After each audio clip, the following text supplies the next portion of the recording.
बिस्मिल्लाहिर्रहमानिर्रहीम अस्सलाम वालेकुम रहमतुल्लाहि व बरकातहू। आज का टॉपिक है हमारा टाइप टूल। टाइप के स्पेलिंग है TYPE। टाइप का पहला लफ्ज टी ही इसकी शॉर्टकट की है। कहाँ मौजूद है ये देखें, यहाँ पर छोटा सा लिखा हुआ है टी, इसका आइकन बना हुआ है। और अगर यहाँ पर बटन दबाकर रखें तो इसके कुछ और टूल्स भी हमें नज़र आते हैं। और यहाँ एंड में एक साइन है, यहाँ क्लिक कर लें, ये पूरा टूल बॉक्स आपको बाहर निकल कर आज मिल जाएगा। तो पहले आइकन पे देखते हैं टाइप टूल। क्लिक किया यहाँ पर और यहाँ एक सिंगल क्लिक किया। यहाँ आपको एक बाउंडिंग बॉक्स के साथ ये एक टेक्स्ट मिल गया। शिफ्ट की मदद से इसको बड़ा कर लें। लॉरम इप्सम लिखा हुआ मिलता है आपको। ये एक फेक टेक्स्ट है और इसका कोई मतलब नहीं है। जस्ट उन्होंने आपको टाइप टूल एक्टिव करके दिया है और उसके लिए कोई तो चीज़ उन्होंने शो करनी थी, सो उन्होंने लॉरम इप्सम का टेक्स्ट बीच में डाल दिया जिसका कोई मतलब नहीं। अब अगर आप यहां पर अपनी मर्जी का कोई टेक्स्ट टाइप करना चाहते हैं तो डबल क्लिक करें। डबल क्लिक करके देखें ये कर्सर ब्लिंक हो रही है। कंट्रोल ए कर लें, सिलेक्ट ऑल। यहां पर अब आप अपनी मर्जी का टेक्स्ट लिख सकते हैं। TRATOR, ये हो गया। यहां आ जाएं, वापस इसको चले यहां ऊपर रख लेते हैं। अब जो टेक्स्ट आपने यहां लिखा है उसकी प्रॉपर्टीज आपको यहां पर मिलती हैं, इसके अंदर नजर आ रही हैं। ये नीचे 3 छोटे छोटे डॉट्स बने हुए हैं। मोर ऑप्शंस, यहां क्लिक कर लें और मोर ऑप्शंस में आपको ये पूरा पैनल खुल के यहां मिल जाता है। हम ये चाहते हैं कि ये पैनल निकलकर बाहर आ जाए, तो आप ऐसा करें, विंडो में चले जाएं और यहां लिखा होगा टाइप। टाइप के अंदर लिखा हुआ है करैक्टर। करैक्टर की शॉर्टकट की है कंट्रोल टी। देखें, टाइप टूल एक्टिव करने की शॉर्टकट की है टी और करैक्टर का जो पैनल जो अभी आपने यहां देखा है उसको ओपन करने के लिए शॉर्टकट की है कंट्रोल टी। तो करैक्टर के इस लफ्ज पे क्लिक कर लें या कंट्रोल टी कीबोर्ड से प्रेस कर दें। देखें ये वही का वही पैनल आपको यहां पूरा मिल जाता है।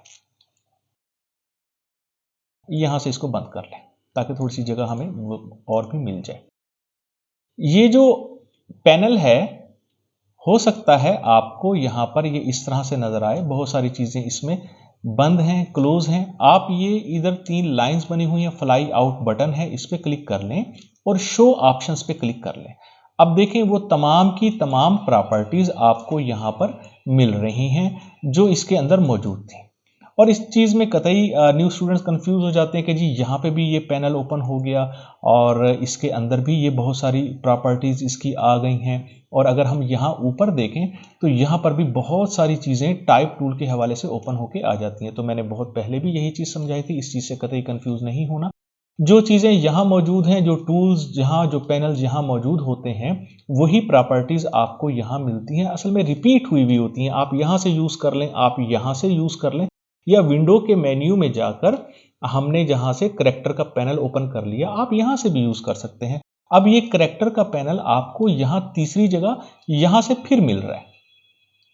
ये देखें, ये वही पैनल है, यहां पर भी वही पैनल है और मोर ऑप्शंस पे क्लिक करें तो यहां पर भी आपको वही का वही पैनल मिल जाता है। तो इसमें कतई परेशान होने की जरूरत ही नहीं है। और यहाँ पे migrate pro by default adobe Illustrator में ये एक टेक्स्ट है, जो टेक्स्ट हमने लिखा है वो माइग्रेट प्रो है। और उसके बाद यही माइग्रेट प्रो आपको यहाँ लिखा हुआ मिलता है। और माइग्रेट प्रो की मजीद प्रॉपर्टीज़ जो स्टाइल्स हैं वो इसके अंदर आपको मिलती हैं। इस वक्त इस टेक्स्ट की सिर्फ यही ही एक स्टाइल है और बिल्कुल इसके नीचे यहाँ पर भी वही स्टाइल आपको मिलता है। ये जो पैनल हमने ओपन किया है इसके अंदर भी वही स्टाइल आपको नजर आएगा।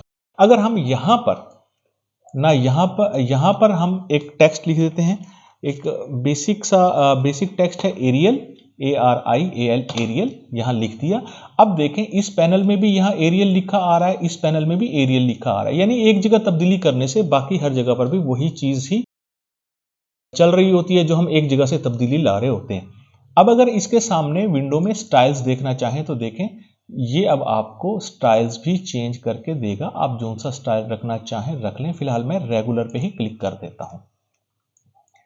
मजीद चलते हैं आगे, देखते हैं कि इसके अंदर और क्या क्या ऐसी चीजें हैं जिसको हम लोग यूज कर सकते हैं। फर्स्ट ऑफ ऑल इससे आगे ये पैराग्राफ है, ओपन टाइप है, इनको हम आगे चल के देखेंगे। फिलहाल आज के लिए हम लोग इस करैक्टर पैनल पे फोकस कर रहे हैं। तो ये देख लिया आपने। यहां पर अगर आप क्लिक कर लें, यहां पर अगर आप क्लिक करें तो आपके सिस्टम में जो फॉन्ट्स इंस्टॉल हैं वो तमाम फॉन्ट्स आपको यहां मिल जाती हैं। आप चाहें तो कोई दूसरी फॉन्ट यहां से सिलेक्ट कर सकते हैं। फिलहाल हम लोग इस पे आ जाते हैं, चलें, और ये सिलेक्ट कर लिया। और देखें नीचे अगर इसकी कोई स्टाइल है इस फॉन्ट के, इस वक्त इस फॉन्ट का सिर्फ ये रेगुलर एक ही स्टाइल है। आगे चलते हैं। यहां पर है एक छोटा टी और एक साइज में बड़ा टी। इस आइकन का मकसद ये है कि ये आपके टेक्स्ट साइज को छोटा या बड़ा करेगा। अगर आप चाहते हैं डबल क्लिक कर दें इसके अंदर, middle mouse button scroll up size बड़ा करेगा, middle mouse button scroll down तो ये साइज को छोटा करेगा। आप यहां से नहीं करना चाहते तो ये आइकन के साथ दो एरो बने हुए हैं, एक ऊपर की तरफ एक नीचे की तरफ। इसकी मदद से भी साइज छोटा या साइज बड़ा किया जा सकता है। यहां से कर लें। अगर आप यहां से साइज चेंज नहीं करना चाहते तो बाय डिफॉल्ट इसके अंदर चंद साइजेस लिखे हुए हैं। अगर आप एक को इनमें से कोई साइज चाहिए तो आप वो वाला साइज ले सकते हैं। फिलहाल मैं 60 पे क्लिक कर रहा हूं। तो कहने का मकसद ये है, आपने इन आइकन्स को देखकर कतई परेशान नहीं हो जाना जी, इतने सारे आइकन्स हैं और ये कैसे कैसे क्या क्या काम करते हैं। जस्ट उनकी टेक्निक को समझें कि आइकन का जो इमेज साथ बना हुआ है, टी दो साइजेस में लिखा हुआ है। एक छोटी एबीसी वाला टी नहीं है, एक टी का साइज छोटा है और दूसरे टी का साइज बड़ा है। इसका मतलब है ये जो पहला आइकन है आपके टेक्स्ट के साइज को छोटा या बड़ा कर देगा। दूसरा देखें, यहां पर मौजूद है एक और आइकन है, एक करैक्टर ए लिखा हुआ है, करैक्टर ए लिखा हुआ है। दोनों करैक्टर के साइड पर एक एरो दिया गया है, एक का रुख ऊपर है एक का रुख नीचे है। करैक्टर के नीचे एक एक लाइन बनी हुई है, सेट दी लेडिंग। इसमें क्या करते हैं, सबसे पहले तो ये देख लें, यहां पर ये कोई भी काम नहीं करने वाला। चलें डबल क्लिक करते हैं, स्क्रॉल अप, पॉइंट्स बढ़ा देते हैं, स्क्रॉल डाउन, लेकिन इसकी सेहत पे कोई असर नहीं पड़ रहा। यहां आए, इसको 72 कर देते हैं, चलें इसको यहां से 100 कर देते हैं, लेकिन हमें इस टेक्स्ट एडोब इलस्ट्रेटर के अंदर कुछ भी तब्दीली नजर नहीं आ रही। इसकी क्या वजह है? इसकी वजह यह है, अगर आप आइकन पे गौर करें, एक करैक्टर ऊपर लिखा है, एक करैक्टर नीचे लिखा है, दोनों करैक्टर के नीचे एक एक लाइन है। यानी ये जो आपकी कमांड है, ये छोटी सा जो टूल दिया गया है, ये पैराग्राफ के सूरत में जो टेक्स्ट लिखेंगे उसके ऊपर अप्लाई होगा, ना कि एक सिंगल लाइन के ऊपर। देखें इसके नीचे ये लाइन ब्लू कलर की शो कर रहा है। हमारी कॉपी में, रजिस्टर में जो प्रिंट हुई हुई होती हैं, इस तरह की लाइंस प्रिंट हुई हुई होती हैं और हम कोशिश करते हैं उन्हीं लाइंस के ऊपर लिखने की। ठीक हो गया ना? ये जो लाइन शो हो रही है, ये बेसिक यूं समझ लें, आपके सामने कॉपी का एक सफा है, उस सफे के लाइन के ऊपर आपने एडोब इलस्ट्रेटर लिखा हुआ है, ये दरमियान वाला, और बाकी ये जो साइड पे ब्लू आपको बॉक्स नजर आ रहा है, ये तो आपको पता है कि अब ये बाउंडिंग बॉक्स है। अभी थोड़ी देर पहले आपने टाइप टूल पे क्लिक किया था और जस्ट सिंगल क्लिक करके छोड़ दिया था। मैं वापस चलता हूं, इसको डिलीट करता हूं, लेकिन अब की बार आपने सिंगल क्लिक नहीं करना, आपने टाइप टूल लेना है और इस तरह से एक पैराग्राफ ड्रा करना है, ड्रैग करके बना देना है। अब ये आपको 2-3 लाइंस देगा, लेकिन ये 2-3 लाइंस इसलिए दे रहा है कि हमने साइज बहुत ज्यादा रखा हुआ है। अगर मैं यहां जाकर इसका साइज, चलें 21 कर देता हूं, डिलीट कर देता हूं यहां से, इसको दोबारा से टाइप टूल पे क्लिक किया और इस तरह से ड्रैग कर लिया, यानी मैं अब कोई पैराग्राफ लिखना चाहता हूं तो देखें इन लाइंस के दरमियान में बहुत ज्यादा फासला है। नॉर्मल रूटीन में ऐसा फासला तो होता ही नहीं है। उसकी वजह यह है, और बाय डिफॉल्ट भी ऐसा कभी नहीं होता, उसकी वजह यह है थोड़ी देर पहले हमने खुद से जाकर सेट दी लेडिंग में तब्दीलियां की हैं और 100 पॉइंट टाइप किया, लिहाजा मैं इसको ऑटो पे कर देता हूं। अगर आप इसको ऑटो कर दें, चले यहां से एरियल नॉर्मल ऑफिशियल फॉन्ट जो होती है वो ले लेते हैं। अब अगर आप देख लें, इसको एक मरतबा फिर से डिलीट कर दें, टाइप टूल ले लें और यहां आकर अब की बार ड्रैग करें। अब ये आपको पूरा का पूरा एक पैराग्राफ लिख कर देगा और ये नीचे जो है कॉपी या रजिस्टर की लाइंस शो हो रही हैं जिसके ऊपर ये टेक्स्ट लिखे हुए हैं। अब देखते हैं इसके अंदर कि अब की बार क्या ये तब्दीली लाएगा, जबकि एडोब इलस्ट्रेटर सिर्फ एक सिंगल टेक्स्ट पे तो कोई तब्दीली नहीं ला रहा था। तो देखते हैं, इसको सिलेक्ट कर लें। अब देखें, अगर आप पॉइंट्स बढ़ा रहे हैं तो ये दो लाइंस के दरमियान में फासला बढ़ा रहा है। अगर आप यहां से पॉइंट्स कम कर दें तो ये दोनों लाइंस के दरमियान, हर दो लाइन के दरमियान में फासला कम कर रहा है। अगर आप चाहते हैं इसको नॉर्मल रूटीन में कि ये दो लाइंस के दरमियान फासला कितना होना चाहिए, तो आप ऑटो पे क्लिक कर दें और ऑटोमेटिकली आपको एक मुनासिब स्पेस दे देता है। अगर आपको ये नहीं पसंद, ज्यादा फासला देना चाह रहे हैं, तो आप ज्यादा कर दें 72। अब देखें आपका टेक्स्ट गया कहां, लाइनें तो बहुत ज्यादा थी। आप ऐसा करें, इस बाउंडिंग बॉक्स को खोलते चले जाएं, ये देखें ये सारा टेक्स्ट आपका नीचे मौजूद है। अगर आपने फासला बढ़ाना है और आपने जो टाइप किया था भाई वो कहां चला गया, हमने तो सिर्फ स्पेस की सेटिंग की है, हमने लाइनें तो डिलीट नहीं की। तो उसकी वजह यह है, चूंकि आपने इनके दरमियान फासला बढ़ा दिया, कॉमन सेंस की बात है, तो वो अब इस बॉक्स के अंदर की तरफ नीचे को उतरते चले गए। आप ऐसा करें कि इसको खोल लें, यहां पर जहां तक आपका टेक्स्ट है वहां तक खोलते चले जाएं, और मेरा ख्याल है इससे नीचे कोई लाइन नहीं है, यहां तक। यह है इसका तरीकाकार। अगर आप चाहें तो इसको ऑटो पे कर दें, ऑटो पे करने के बाद इस बॉक्स को वापस यहां पर बंद कर दें, छोटा कर दें। तो यह है आपका सेट दी लेडिंग दूसरा आइकन। तीसरा आइकन देखें, दो कैरेक्टर लिखे हुए हैं वी और ए। वी और ए के दरमियान एक फॉरवर्ड स्लैश है। मैं इसको डिलीट कर देता हूं। इसके अंदर देखते हैं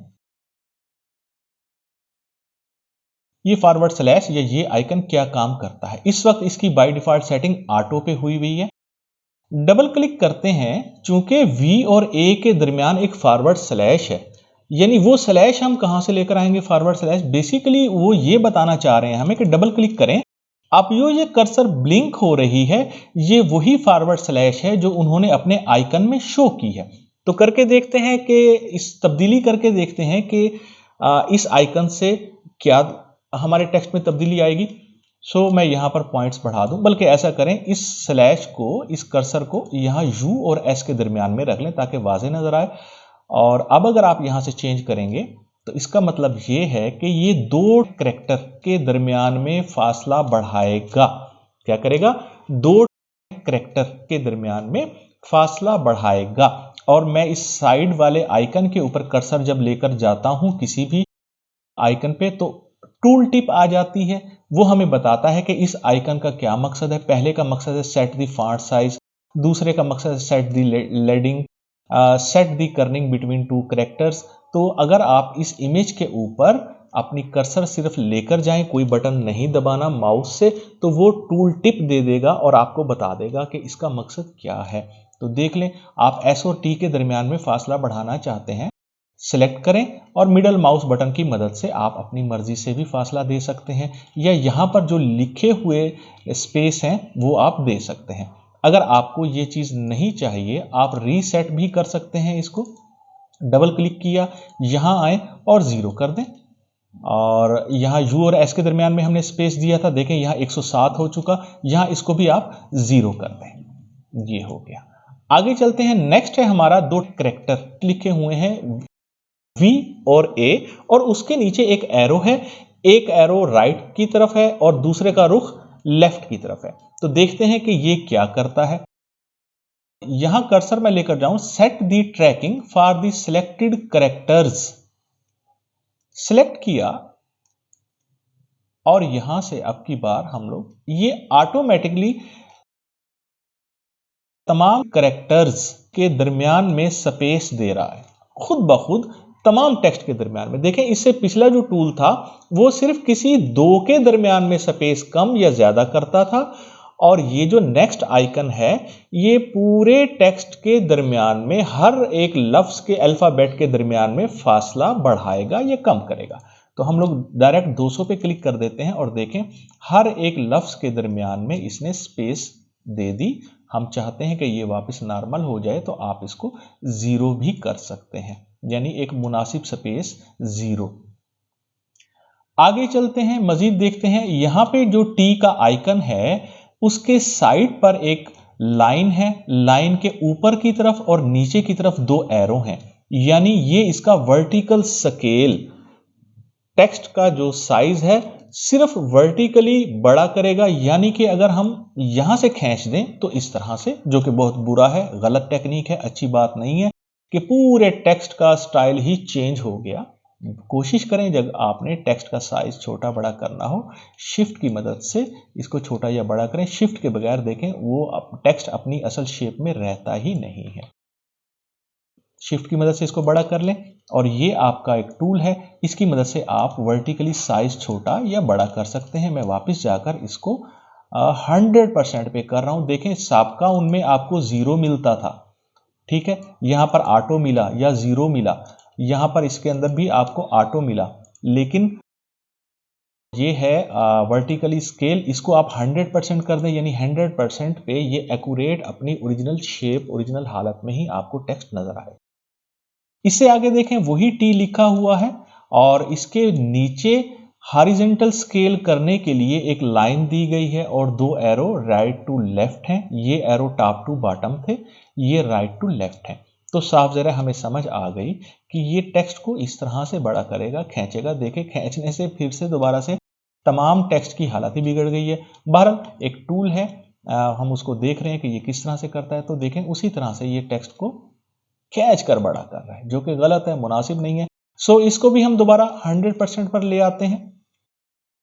आगे चलते हैं, ये एक अल्फाबेट ए लिखा हुआ है और एक अल्फाबेट ए फिर लिखा हुआ है, लेकिन ये वाला ए लाइन के ऊपर है और उससे आगे जो ए लिखा हुआ है वो लाइन से कहीं ऊपर है।